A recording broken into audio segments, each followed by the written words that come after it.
You're watching DIY Man. Thanks for being patient with me, guys. Today we're going to continue our series on the pro cabinets. Specifically, today we're going to build a 24-inch drawer base. I designed this cabinet to be something that I call a spacer cabinet. In other words, the face sticks out just a little bit more than the box. This can be really helpful if your cabinets are wider than they should be. You can just shave one or both of those edges as you need. Just like the other cabinets, the face on this is made out of walnut, but you can easily make it out of pine or another soft wood.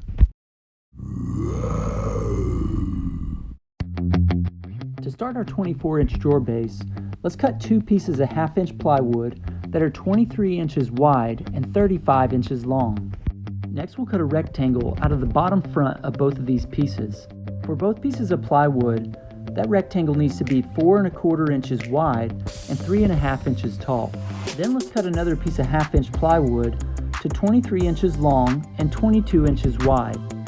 Let's put 4 pocket holes on the bottom of one of the 23-inch sides. Then we'll put 4 pocket holes on the outside front of the other two pieces. Next, let's cut out some 1x4s.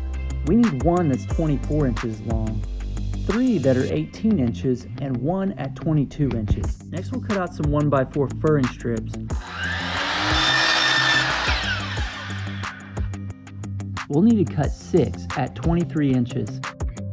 Let's attach one of those 18-inch 1x4s to the bottom front.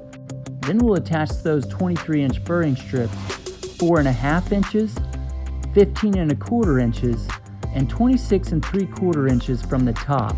The other side's going to go together the same way. Just keep in mind you're putting these boards on the inside of the cabinet. Next, let's attach that smaller piece of 1/2-inch plywood we made earlier. In case you're wondering, I am using an 18-gauge brad nailer to attach these pieces. Now let's cut out a piece of 1/4-inch plywood that's 23 1/2 inches wide by 33 inches long.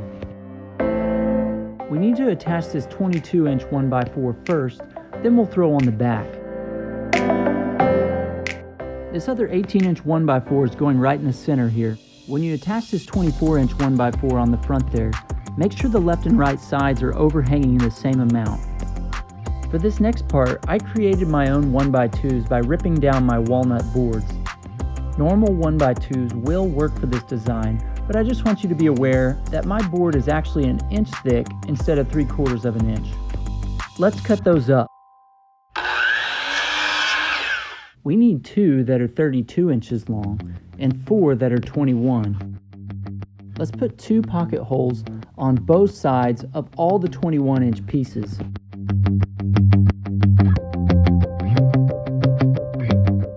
Let's attach these 21-inch boards in between the long ones.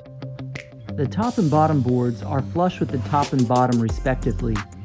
That top gap is 6 inches, then those bottom 2 gaps are both 10 inches. I always like to sand my face a little bit before attaching it.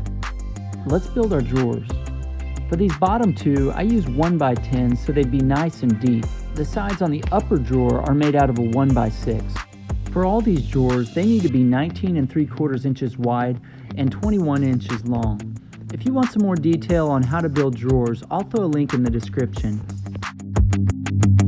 Let's attach the face by using wood glue and pocket screws. For the pocket screws on the bottom, I always use a ratchet to attach those. Let's cut up some scrap 1x4s to 6-inch lengths at 45-degree angles. I'll throw a pocket hole on one side of 2 of these. These are just going to attach on the top 4 corners of our cabinet. We'll use the 2 pocket holes to attach the face.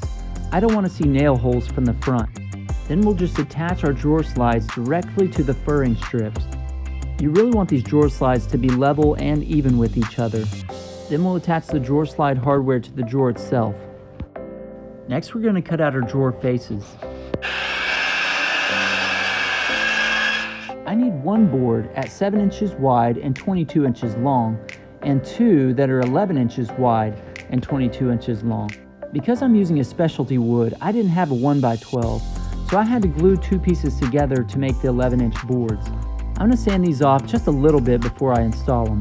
To attach these, pre-drill a couple holes in your drawer. Then I just use a couple screws and some wood glue to attach the face. I don't even measure these gaps, I just eyeball it to make sure they're even. I've found that for some reason they just turn out better that way. Now it's time to install this and put a clear coat on it. Don't you wish you could do that? I do plan on making a video so you can see the install of all these cabinets. I've got to finish all these other cabinets up before I can add it though. If you want to watch that and other great videos from DIY Man, be sure to check out my channel and be sure to keep an eye out by subscribing. Thanks for watching.